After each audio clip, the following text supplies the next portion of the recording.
আইডির নাম প্রবাসীর বউ হলে বুঝে নিবেন। বেডি লাং খুঁজতেছে। আপুদের জামাইরা তাহে বিদেশ, আপুদের সুখের জন্য, কিন্তু জামাইরা তো আর জানে না আপুরা সুখেই আছে। পা তুলে তাদের লাঙ্গের কান্দে।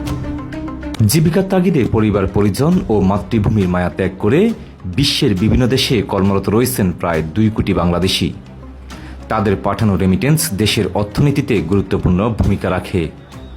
তবে সেই প্রবাসীরাই এখন সামাজিক যোগাযোগ মাধ্যমে ভিউ ও রেভিনিউ বাণিজ্যের শিকার হচ্ছেন বলে অভিযোগ উঠেছে। প্রবাসী জীবনের সুখ দুঃখ, সংগ্রাম, সফলতা কিংবা পরিবারের গল্প সবসময় মানুষের আগ্রহের কেন্দ্রবিন্দু। এক সময় এসব বাস্তবতা তুলে ধরা হতো নাটক, প্রতিবেদন কিংবা প্রামাণ্যচিত্রে। সামাজিক যোগাযোগ মাধ্যমের বিস্তারের সঙ্গে সঙ্গে প্রবাসীদের জীবনকে ঘিরে শুরু হয়েছে নতুন ধরনের কন্টেন্ট প্রতিযোগিতা। প্রবাসী, প্রবাসীর পরিবার, প্রবাসীর স্ত্রী কিংবা প্রবাসী জীবনের কষ্ট, এই ধরনের শিরোনামে তৈরি কন্টেন্টে বিপুল ভিউ আসায় কিছু কন্টেন্ট নির্মাতা এইসব বিষয়কে ব্যবহার করছেন বলে অভিযোগ প্রবাসীদের। অভিযোগ রয়েছে ভিউ বাড়ানোর উদ্দেশ্যে অনেক সময় প্রবাসী ও তাদের পরিবারের সদস্যদের নিয়ে আপত্তিকর, অশালীন ও বিতর্কিত মন্তব্য করা হচ্ছে। এর ফলে সামাজিক যোগাযোগ মাধ্যমে ক্ষোভ ও সমালোচনার সৃষ্টি হচ্ছে। সম্প্রতি প্রবাসী স্ত্রীদের নিয়ে কটূক্তিমূলক কন্টেন্ট প্রকাশ করে আলোচনায় আসেন টিকটকার পারিয়া ইসলাম ও মৌসুমী আক্তার মাহি। আইডির নাম প্রবাসীর বউ হলে বুঝে নিবেন। বেডি লাং খুঁজতেছে। আপুর কথাটা একদমই সঠিক, কারণ প্রবাসী বউরা 100%-এর মধ্যে 1% ভালো হয়, আর বাকি 99%ই লাংদর। আপুদের জামাইরা তাহে বিদেশ, আপুদের সুখের জন্য, কিন্তু জামাইরা তো আর জানে না আপুরা সুখেই আছে। পা তুলে তাদের লাঙ্গের কান্দে। কন্টেন্টগুলো ভাইরাল হওয়ার পর দেশে বিদেশে অবস্থানরত প্রবাসীদের মধ্যে ব্যাপক প্রতিক্রিয়া দেখা যায়। ফেসবুক, ইউটিউব ও টিকটকে ছড়িয়ে পড়ে প্রতিবাদী পোস্ট ও ভিডিও। তুমি কোন শাসক প্রবাসী বৌদি নিয়ে ভিডিও বানাও? এই টিকটক করে কয়টা পরে গিয়ে করে বৌরা বাইরে গেছে, আর প্রবাসী বৌরা কয়টা বাইরে গেছে? প্রবাসী বৌরা আর 5টা তোমার মতো মেয়েদের মতো না। আমার মনে হয় ওর বাবা প্রবাসী ছিল, সেই সুযোগে ওর মা আর একলা নিয়ে রাখছে, তাই সে বাকি প্রবাসী বউদেরকে আর বাকি প্রবাসী ভাইদেরকে দেখতে পারে না।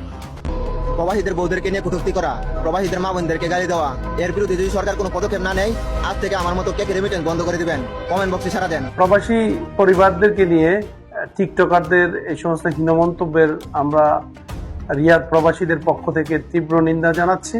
এই প্রবাসীরা যারা নিজেদের ঘাম পানি করে বাংলাদেশ বিনির্মাণে যারা ভূমিকা রাখছে, বাংলাদেশকে বিশ্বের দরবারে পরিচিত করছে, তাদের পরিবার তারা জানে তাদের কি কষ্ট। এর মাঝে যারা টিকটকাররা তাদের এই কষ্টের মাঝে তাদেরকে এই সমস্ত কথা বলে দুঃখ দিচ্ছে। আমি আমাদের সরকারকে বলবো তাদের বিরুদ্ধে ব্যবস্থা নিন এবং প্রবাসীদের পরিবারদেরকে নিরাপদ চলাফেরা করার সুযোগ করে দিন। প্রবাসীদেরকে নিয়ে বিভিন্ন অরুচিপূর্ণ বিভিন্ন ভিডিও আমরা দেখতে পাইতেছি। তো আমি একজন প্রবাসী হিসাবে আমি এসব কন্টেন্ট ক্রিয়েটার যারা ভিউ ব্যবসায়ী, আমি তীব্র প্রতিবাদ জানাচ্ছি। অচিরে যেন এই নোংরামিগুলো বন্ধ করা হয়। প্রবাসীদেরকে নিয়ে বিভিন্ন উল্টাপাল্টা নিউজ করা হচ্ছে। কন্টেন্ট ক্রিয়েটাররা তাদের ভিউ বাড়ানোর জন্য, তাদের টাকা ইনকাম করার জন্য আমাদের প্রবাসীদেরকে ব্যবহার করে যেসব ভিডিও তৈরি করতেছেন, অতি সত্বর এগুলো বন্ধ করুন। বাংলাদেশ বিনির্মাণে প্রবাসীদের অবদান বরাবরই ছিল চোখে পড়ার মতো। প্রবাসী পরিবারদেরকে কিছু টিকটক বা সামাজিক মাধ্যমে যারা ভিউর জন্য আমাদের পরিবারকে বিভিন্নভাবে হেনস্থার শিকার করে এবং ছোট করে দেখা হয়, আসলে এই দিনগুলো এখন শেষ। আমরা প্রবাস থেকে, বিশেষ করে সৌদি আরবে সবচেয়ে বেশি বাংলাদেশি, আমরা এই সৌদি আরব প্রবাসীদের পক্ষ থেকে 2 কোটি প্রবাসীর পক্ষ থেকে তার তীব্র নিন্দা জানাই। ভিউ বাড়ানোর জন্য আপনাদেরকে ছোট করে যে ভিডিও ছাড়তেছেন, এটার জন্য আমরা তীব্র নিন্দা জানাচ্ছি। ঘটনার জেরে কিশোরগঞ্জের কাটিয়াদীর মসুয়া বাজার এলাকার স্থানীয় ব্যবসায়ী ও এলাকাবাসীর প্রতিবাদের মুখে প্রকাশ্যে ক্ষমা চাইতে বাধ্য হন টিকটকার মৌসুমী আক্তার। কোনো প্রবাসী নিয়ে ভিডিও হবে না আমার পেজ থেকে, আমার বয়সে। সবাই হচ্ছে আমাকে ক্ষমা দৃষ্টিতে দেখবেন, আর কখনো প্রবাসী নিয়ে ভিডিও পাবেন, ওকে?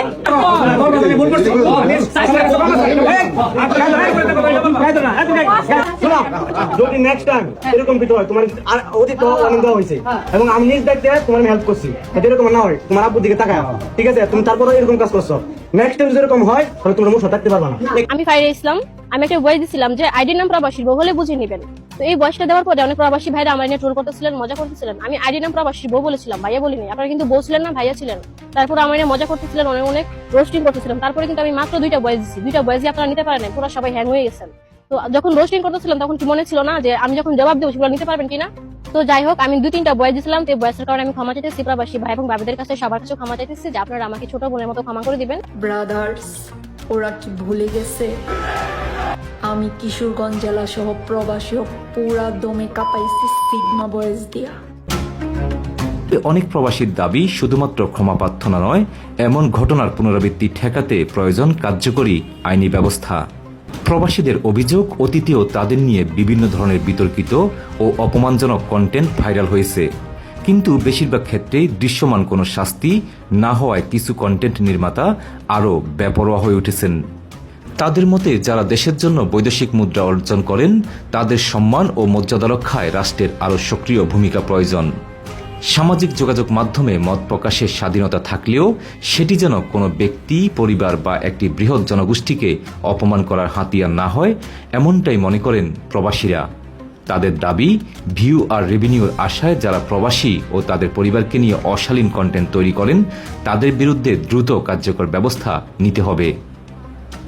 সাইফুল রাজীব, প্রবাসের সাতকাহন, ঢাকা।